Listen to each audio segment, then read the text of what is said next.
Hey everyone, it's Elise, and I'm so excited to be able to share a devotion with y'all. So let's just go ahead and get right into it. Lately I've been reading in Ezekiel, and that's one of the major prophets, which basically just means it's one of the longer books of the prophets.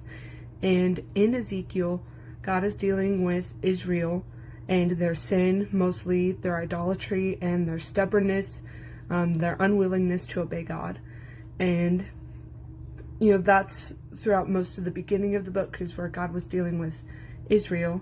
But then towards the end of the book, like in many of the other prophets' books, God begins dealing with the wicked nations around Israel.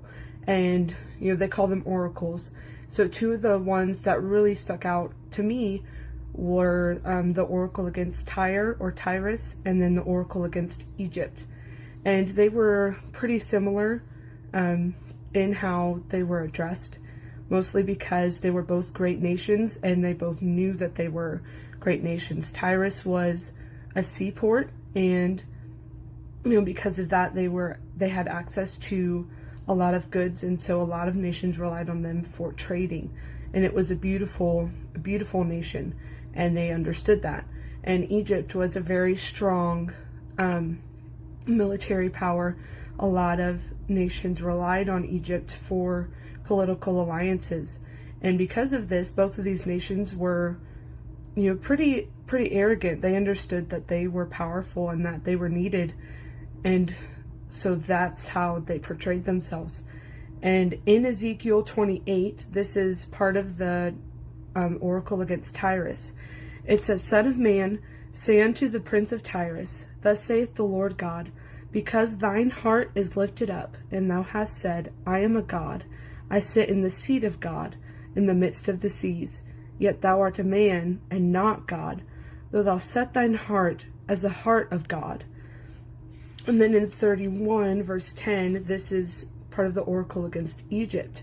It says, "Therefore thus saith the Lord God, because thou hast lifted up thyself in height, and he hath shot up his top among the thick boughs, and his heart is lifted up in his height." These verses really stuck out to me because it was talking about the heart and how it was lifted up and how they were haughty, and in their own hearts they saw themselves as God. And that's very challenging to me because it makes me look at myself and say, okay, who is God in my life? Is God in my life, or am I God in my life? How do I spend my time?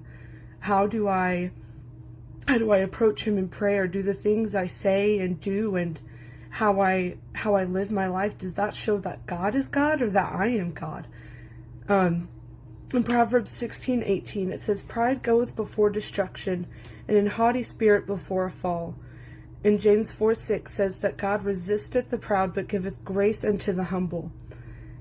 And I don't know about you, but I want to make sure that in my heart, in my life, that I'm being humble, and that I recognize and live out that God is God in my heart, God is God in my life, and that I'm not. I don't want to, go throughout my day thinking, okay, yes, I can do it this way. I think I got this, God. But no, I need to approach him and say, God, I need you. I need your strength. I need your wisdom. I need your grace, because you are God and I am not. So I hope that you can just take some time and reflect on that and think about that in your life. And I hope that you are blessed.